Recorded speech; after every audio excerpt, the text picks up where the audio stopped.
Alrighty, ladies and gentlemen, what's going on? It's your boy Ryan here. It's been a minute since I dropped a video like this where I'm talking about all three brands. What's going on? Now, this right here is just me evaluating the market and evaluating what's going on between all three brands. And I'm going to give you my analysis and just my impressions overall on what I see over here, okay? So, you guys read the title. There's a different, basically, there's a difference between being the world's most powerful console and being the world's most successful console, okay? Microsoft, Sony, and Nintendo. There's only two out of those three that are actually focused on becoming the world's best console, the world's most successful. Whereas another just focused on having the most shader cores, the most, pretty graphics, right? And that's fine. That's fine if you have the talent to take advantage of that to bring to the consumer. But if you're going to throw smoke and mirrors in people's face, right?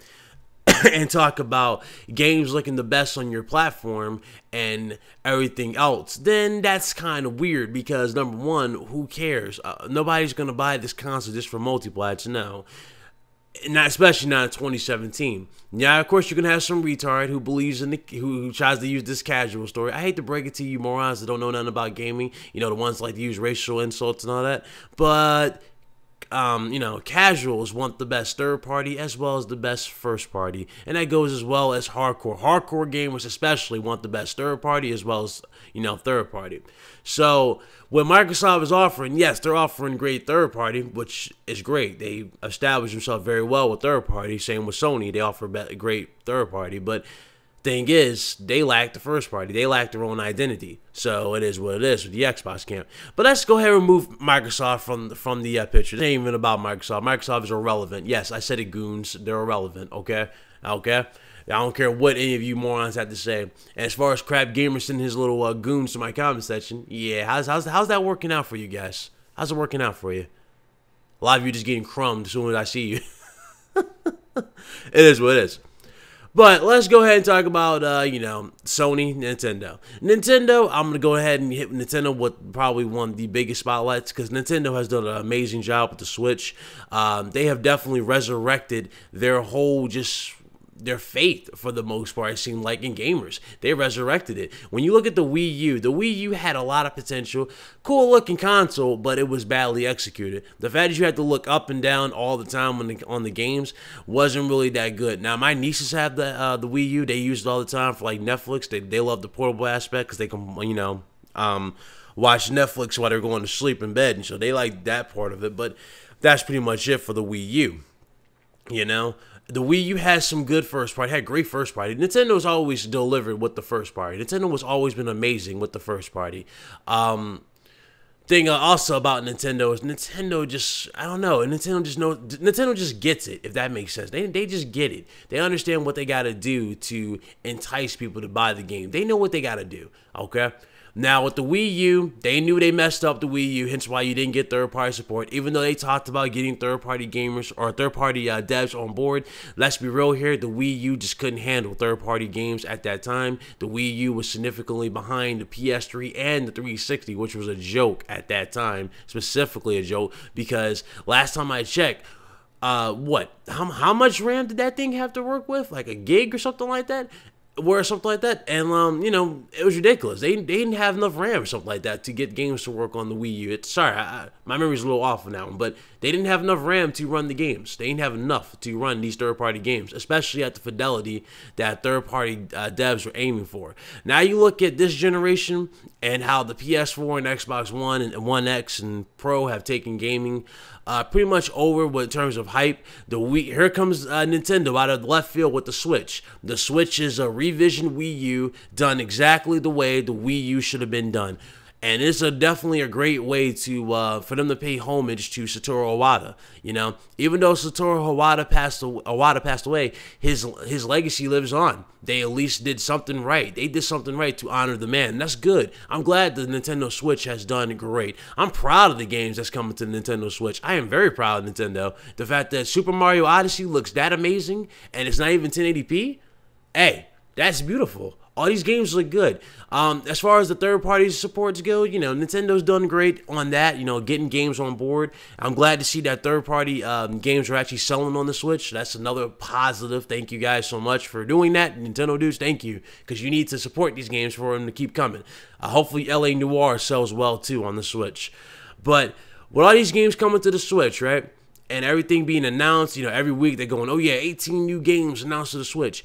And I go to PlayStation, right? PlayStation has been on top this whole gen, right? They were on top the moment they pretty much announced, or they pretty much showed this console at that E3 where they announced that they weren't doing DRM and everything, right? So, you know, Sony, with all the success they have been getting, like with the PlayStation brand in general, with all the success of VR and everything of that nature, Sony has not lost their way, and I'm proud of Sony. But at the same time, Sony knows what they got to do to secure a win. Sony knows what they got to do to make sure a console has a future, that a console has a longevity in the market. Number one, you need good first party. Sony has that on lock. 2018 is by far one of the most impressive years I have ever seen for a PlayStation console. So we have an exclusive Spider-Man game partnered with Sony by Marvel. Marvel and Sony are partnered up, something we never thought we would see ever, especially with the differences between the whole movies. You know, Marvel always used to call Sony out, call them a joke for the whole Marvel movies, and yet look at them now. They're best friends. We got an awesome Spider-Man Homecoming movie out of this, and now we're getting an amazing trilogy out of this. Absolutely amazing. Sony has done an amazing job. Now, what else has Sony done for gamers? Because you guys claim Sony's anti-gamer. Okay. If I remember correctly, last generation, Microsoft had the exclusive marketing rights for Call of Duty, which is why Call of Duty was heavily marketed on the Xbox 360. It was heavily marketed. Scuff Gaming came into question. You know, Scuff Gaming first came on the scene at that time. Scuff Gaming made Scuff controllers. Controller Chaos came out and all that, and everybody was on board with 360 because the 360 was probably one of the best controllers ever made, and all that, right? All that. With that deal, Microsoft could have gotten more out of that deal than just Call of Duty, but Microsoft didn't do that. Microsoft just saw one game, and that was Call of Duty. They didn't focus on anything else. They didn't push anything else. Sony, on the other hand, they saw money in that deal. What have we gotten with Sony working with Activision? Number one, we gotten the return of one of the most iconic mascots in all of gaming, and that's Crash Bandicoot. The game looked beautiful. It's gotten so good to the point where I don't even think next generation Activision will want to leave Sony. I don't even think they want to leave Sony because it's gotten so much great success. The game has done so well to the point where they haven't even ruled out possible sequels, possible other remakes. Remember, Activision owns Spyro. Activision owns Crash Bandicoot in the license. So, you know what I'm saying? You never know. And there were rumors talking about Crash Team Racing being brought back. There was rumors of Spyro being brought back. Leaks and prototypes of Spyro being leaked. So yes, Sony's doing wonders with that deal. They're giving gamers, they're giving value to the PlayStation. Look at PlayStation Plus. They've been on the roll with PlayStation Plus, offering games that are justifying that $60 price point. They're giving away the Phantom Pain next month. That is a deal. That's what you got to do to entice people to buy a console. Microsoft, they're focused on being the world's most powerful console. And that is fine. That is fine. It's fine to be the world's most powerful console. That's cool marketing ploy. But at the end of the day, the casuals don't care about that. The casuals care about games. You know what I'm saying? When a casual buys a gaming console, they expect games. Okay, when they buy a gaming platform, they expect games. They expect games. Sure, they'll expect like Netflix and all that. Sure, that's how gaming consoles have become now. They become more of entertainment hubs on top of gaming. But still, they expect games. Every single time. They expect games. That's something that we need, but Microsoft simply can't get that. But I don't blame Microsoft. I don't blame Phil Spencer. I don't blame Don Matrick. I don't blame any of the higher ups in Microsoft. I blame the toxic fan base for everything that's going on with Microsoft. Everything Microsoft is doing is securing their future in terms of longevity. What are they doing? They're moving away from the console market. If the Xbox One X, I kid you not, not, if the One X does not do what their shareholders are expecting it to do, watch there not be another Xbox One. I am telling you right now, as much as it pains for me to say that, as much as it hurts for me to say that to you, there's not going to be another Xbox One. The Xbox One was, the original Xbox One should have been so much better, you know? But the fact that everything we see now, the focus, everything they have taken, every single jump that they have taken, every single move that they have made, all the rebranding, you've seen it just now on the Microsoft Store. On the Microsoft Store, they're officially, or I'm sorry, not even the Microsoft Store, the Xbox Store. On the Xbox Store, they're changing it from Xbox Store to Microsoft Store. Why do you think they're doing rebranding and choices like that? Why do you think they're changing that to Microsoft Store? Why do you think all their games are on PC? Why do you think Microsoft is pushing heavily with controllers to go to PC and compatibility with PC, along with mouse and keyboard support with PC? Why do you think they're pushing that? Because they know that they cannot compete in the market anymore with Sony or Nintendo. Sony and Nintendo, whether all you racist retards want to call them people rice eaters for liking those platforms, which is pathetic, okay? You guys want to call them rice eaters, with ironically 95% of you morons who are saying these racial slurs own a PS4 Pro or a PS4. Most of you own a PS4, and you calling people rice eaters for liking, the Switch and the PS4, and you're calling people pedophiles for liking Persona 5 and Crash Bandicoot. Yet I see you same morons in Crap Gamers comment section talking about, oh, I can't wait to play Crash Bandicoot on the Beast, right? Yeah, most of you morons saying all this, you know damn well I'm right. You own a PS4, and you know damn well everything that's coming out your mouth is a lie to either try to get views on your YouTube channel, to either get friends on the internet. Hey, there's better ways of getting friends, okay? And I hate to break it to you, but saying racial slurs results in people, I don't know, blacking your eye, doing something else, causing harm to you. Me personally, it doesn't affect me. I just laugh at you and retardation, and I block. That's what I do. But I find it funny how bad the mighty have fallen. I find it funny. In 2017, I never thought in a million years that I would be sitting here and I'd be talking through this mic and giving you and talk about Microsoft in the way that I am. Microsoft went from a crown jewel, which was the 360. Excuse me for the background. But Microsoft went from being a crown jewel with the Xbox 360, with games being announced left and right, their own identity, their own limited edition consoles, Gears of War taking gaming by storm, with Gears of War 2 being an amazing installment, with the Lancer. Don't even get me started when they first introduced the Lancer with the chainsaw. Oh my God, people were on their feet. That's something that Microsoft needed to do this gen, but they didn't do. And that's something we all expected Microsoft to do. We all expected Microsoft to come out this gen and do what they did with the 360. Everything they did with the 360, minus the failure rate of the console because they rushed the console, and minus a few things like in terms of hardware choices, especially with Blu-ray, them not investing in Blu-ray, which resulted in you having to use 3 or multiple discs for games.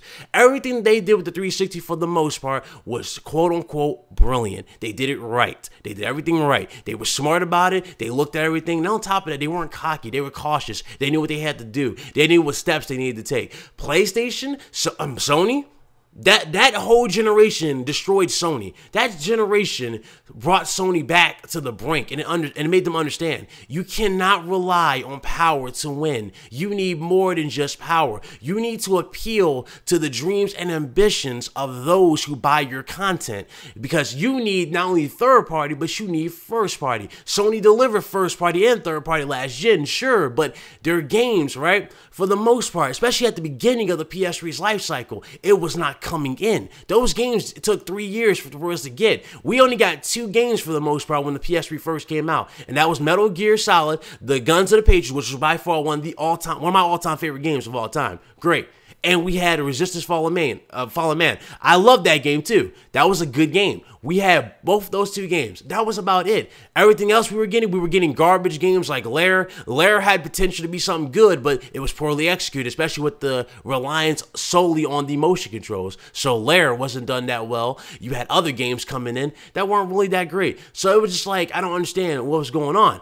You look at the market now, Sony learned their lesson. You look at the market now, Nintendo definitely learned their lesson. I look at the market now, what do I see from Microsoft? I see them canceling. Yo, the best way to explain how Microsoft has destroyed and canceled IPs on the Xbox One is the best representation of that is Pac-Man.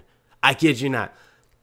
I kid you not. Microsoft, you know what I'm saying? Microsoft's Pac-Man. They ate the blue ghost, they ate the yellow ghost, they ate the green ghost, they ate the sky blue ghost. You know what I'm saying? They ate all these ghosts, right? But they left the one ghost left, and that's the red ghost. And that red ghost is Forza, Halo, and Gears. That is it. That's it. Everything else has been canceled. Everything else has either been shafted, canceled, or moved to a different platform, devaluing the console in itself. Moving all your games to PC, okay, for all the morons that don't know anything, when you move your console exclusives, right, when you move all your games from your platform to another platform where somebody can play at a higher fidelity, higher performance, higher frame rates, you name it, that right there doesn't look good on your part. That devalues your console. That devalues and makes your incentive for someone to buy that console that much more less likely. When you do stupid stuff like that, people do not care anymore about your platform.